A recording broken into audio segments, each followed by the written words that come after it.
Sir కూర్చోమన్నాడు photo దింపు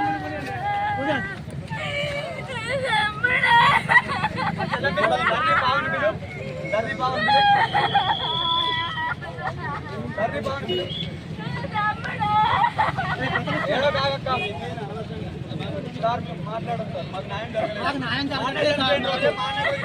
నాకు ఆ రోజు న్యాయం చేయలేదు. చనిపోయింది ఇయ్యాలకు న్యాయం జరగలేదు.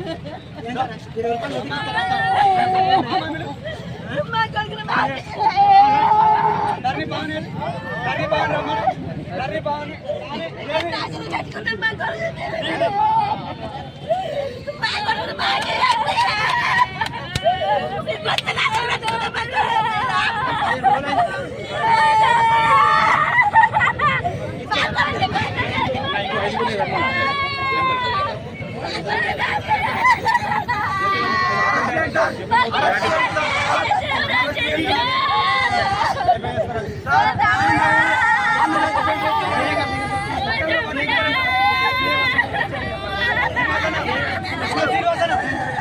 జరిగిందా చెప్పు.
ఆల్రెడీ ఒక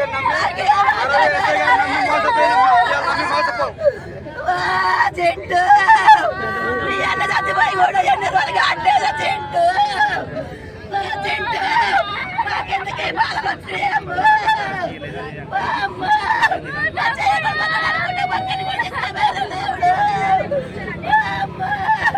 నాకెందుకే బాధలే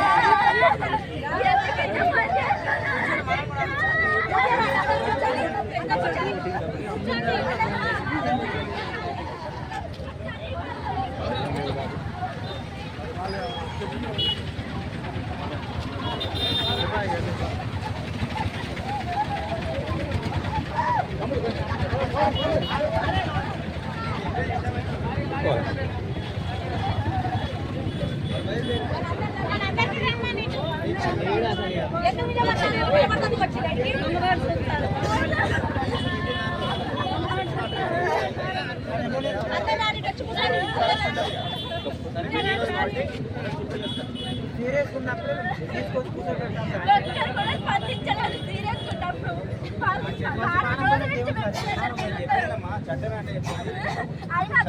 చనిపోయింది కాబట్టి తర్వాత మీకు కోర్టులో న్యాయం జరుగుతుంది పక్క తిరగాలి ఆయన తిరగాలి ఫలితం లేదు ఆయన ఏం చేస్తారు డబ్బు కూర్చుంటాం చెప్పిన కదా 10 రోజులు ఏమైతే అమ్మ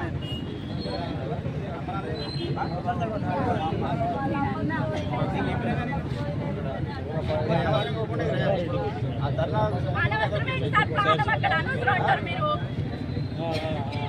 అంతమంది చెప్పినా కదా అరే సార్ ఇబ్బంది అవుతుంది కదా సార్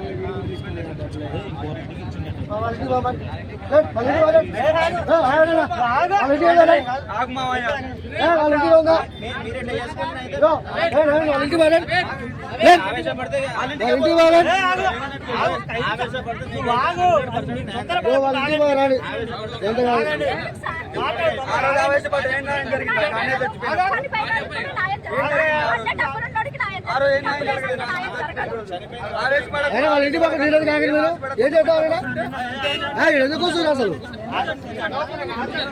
కూర్చోడు కాదు వాళ్ళ ఇంటి పక్కన కూర్చొని ఏం తాగుతారు మీరు తప్పు వాళ్ళ ఇంటి పక్కన ఎందుకు కాగలి మీరు సార్ మీరు వాళ్ళ ఇంటికి వెళ్తారు సార్ తొందరపడ కాదు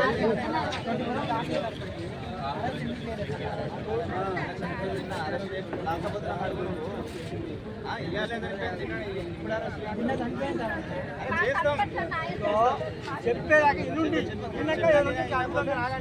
10 మంది 10 రకాలుగా మాట్లాడతారు.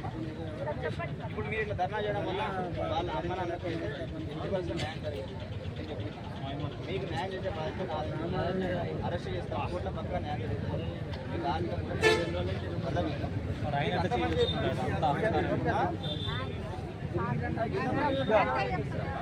మీకు విన్నారు కదా ఇబ్బంది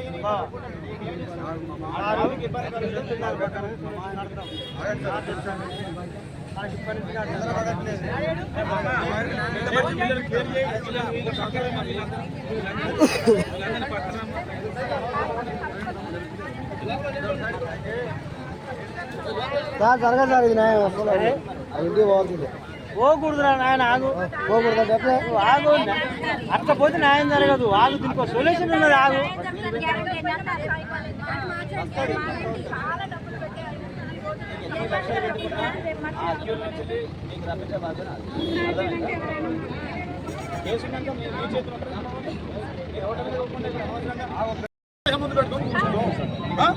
మరి మీరు కూర్చోండి దానం చేసే వరకు మేము దానం చేయం.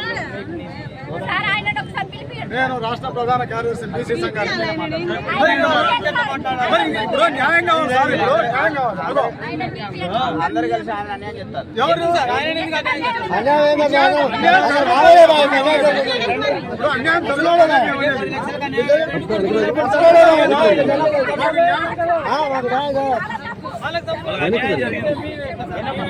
బాబు తప్పుకో తప్పుకో మాకు వీడియో రావాలండి మీరు టికెట్ ఎట్లా వస్తుంది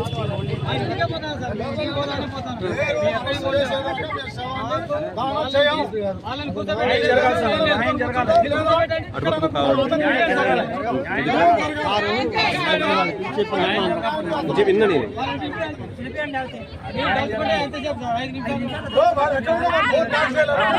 వాళ్ళని పిలిపియండి సార్ అంతే ఏమొద్దు వాళ్ళని పిలిపియండి అంతే వాళ్ళని పిలిపియండి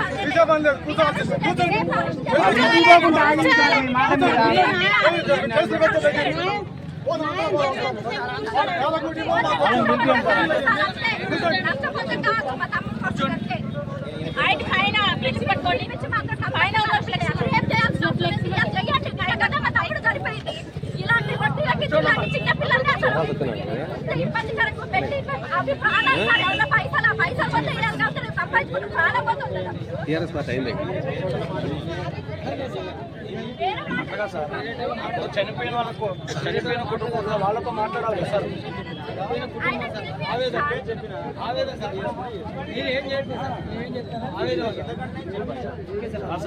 వాటితో మాట్లాడవచ్చు కదా కనీసం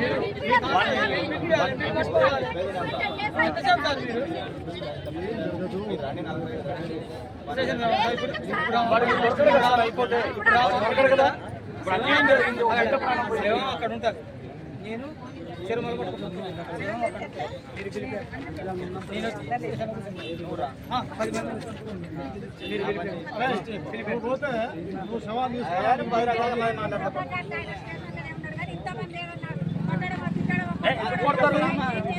కొట్టడం జరగదురా ఇప్పుడు అరెస్ట్ చేయండి, మాకు న్యాయం జరిగింది కదా, రేపు ఎందుకు అరెస్ట్ చేయాలి?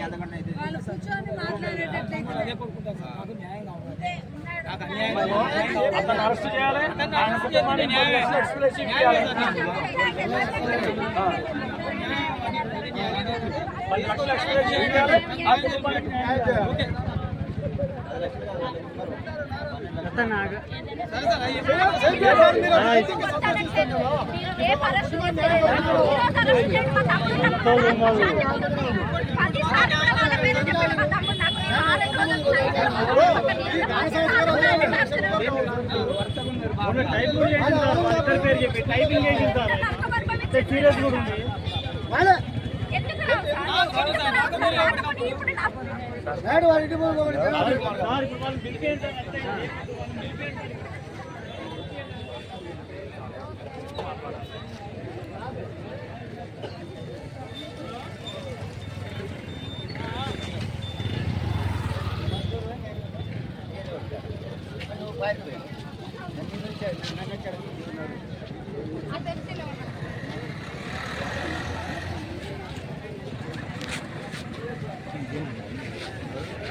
ప్రాణం పోయిన ప్రాణం తిరిగి రాదు, పోయిన ప్రాణంతో తిరిగి ప్రాణం తిరిగి రాదు కదా.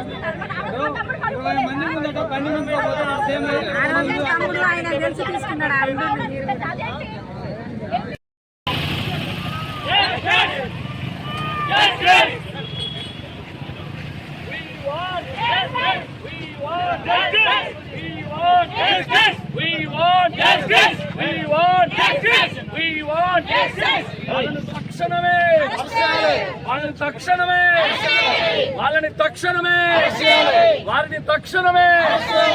వాళ్ళని తక్షణమే we want justice, we want justice, we want justice, we want justice. వారిని తక్షణమే అప్పిరెడ్డిని సుబ్బారెడ్డిని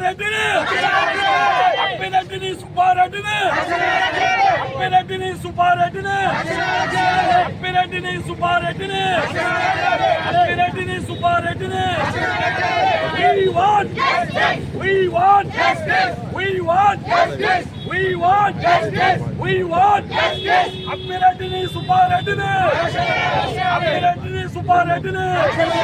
justice, we want justice, we want justice. అప్పిరెడ్డిని సుబ్బారెడ్డిని we want justice, we want justice, we want justice, we want justice.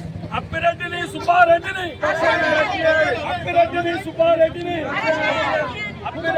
సుబ్బారెడ్డిని వెంటనే తక్షణమే ఆర్థిక సహాయం చేయాలి.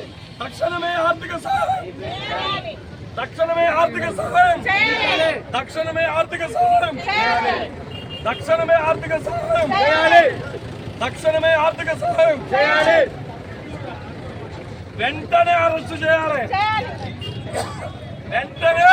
Arrest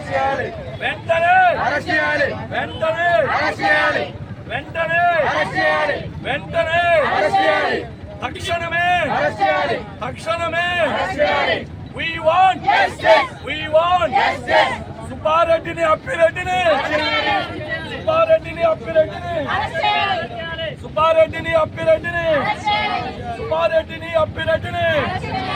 బాధితులకు తక్షణమే ఆర్థిక సహాయం ప్రకటించాలి. బాధితులకు తక్షణమే ఆర్థిక సహాయం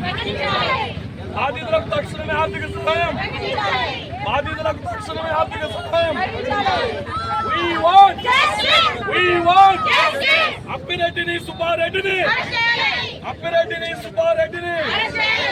we want justice, we want justice, we want justice, we want justice.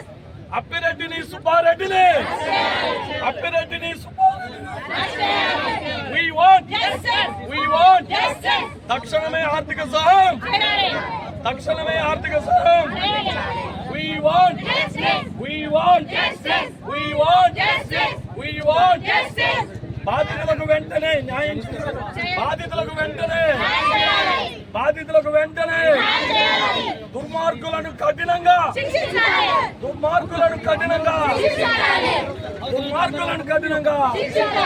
We want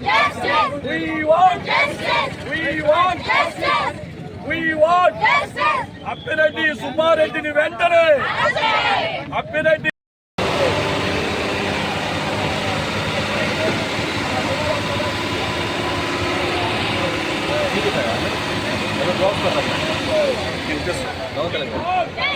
మీరేనా తమ్ముడు అక్కడ ఏది ఫ్రెండ్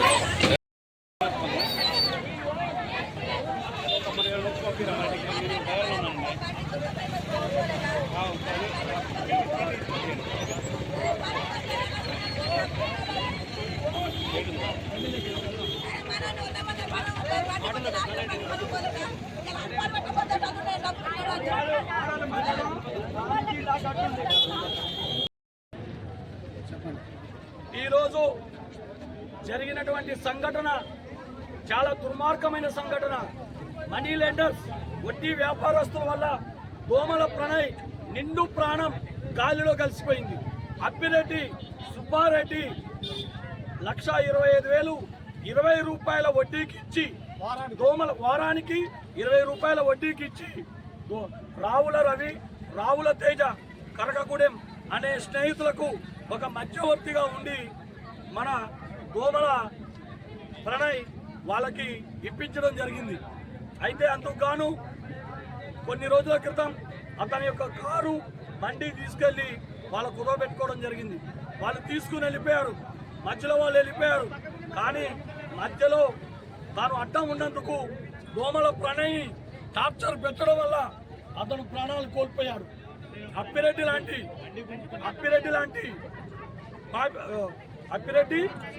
సుబ్బారెడ్డి లాంటి వ్యక్తులు లైసెన్సింగ్ లేకుండా వడ్డీ వ్యాపారం చేయడం దుర్మార్గమా కాదా?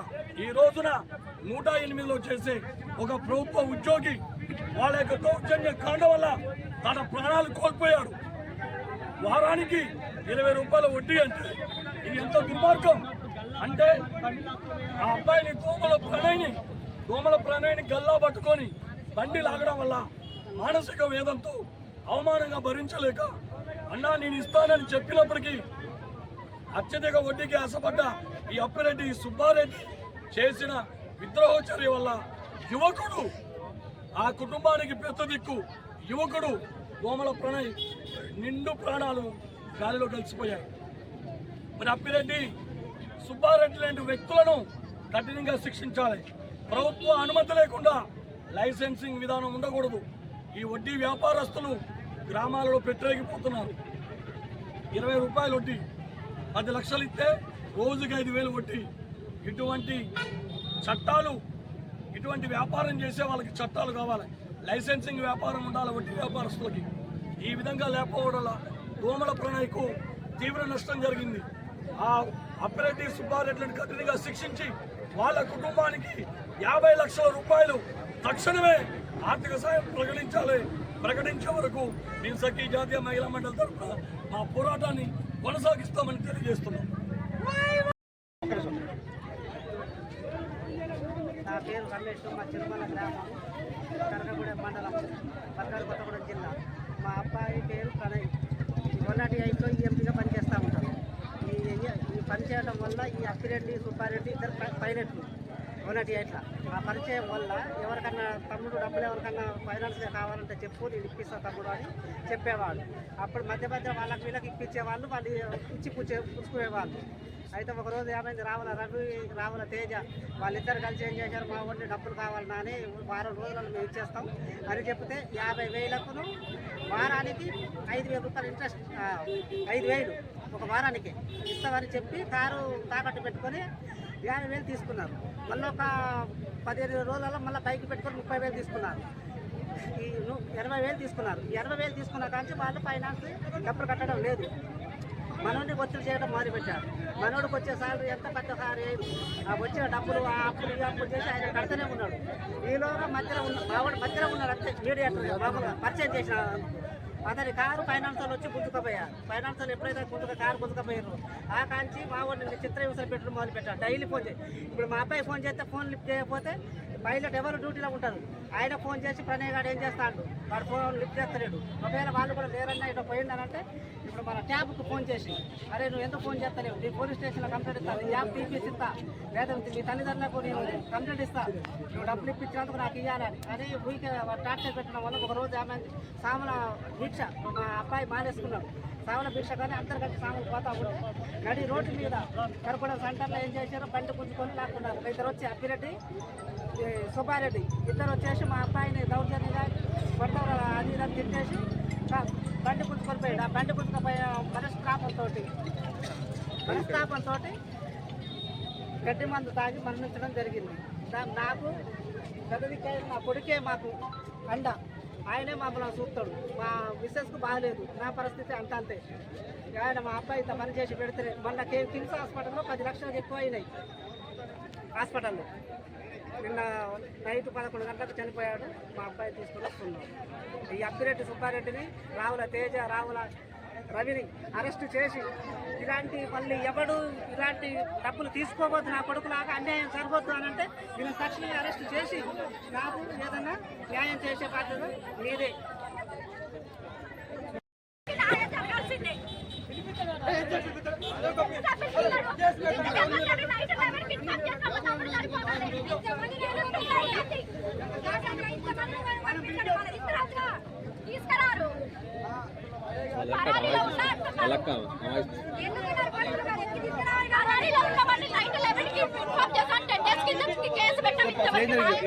మీరు ఎవరమ్మా?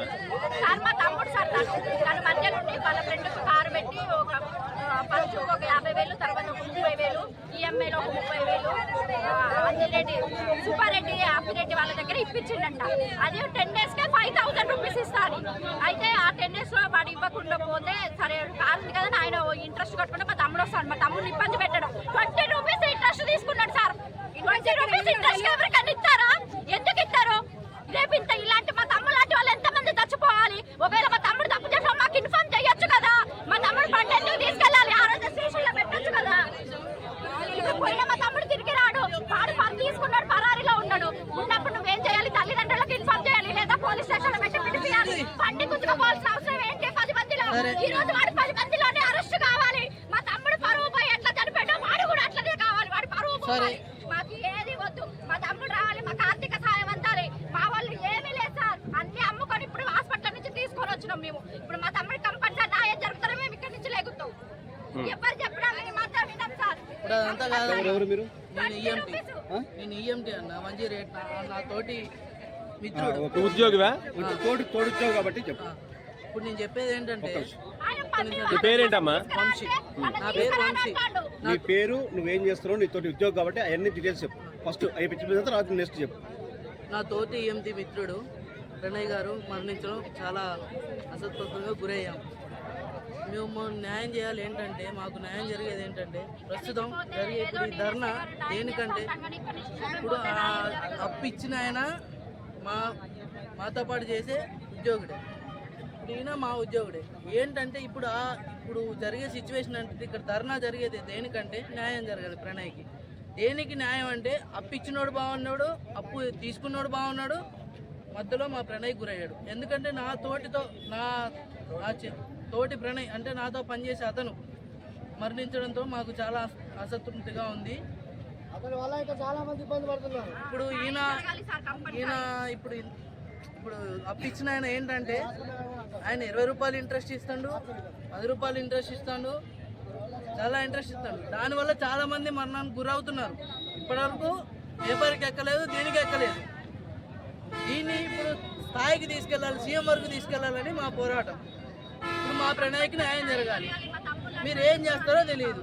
నా తోటి ఉద్యోగుడు కాబట్టి మేము చెప్తున్నాం అంతే.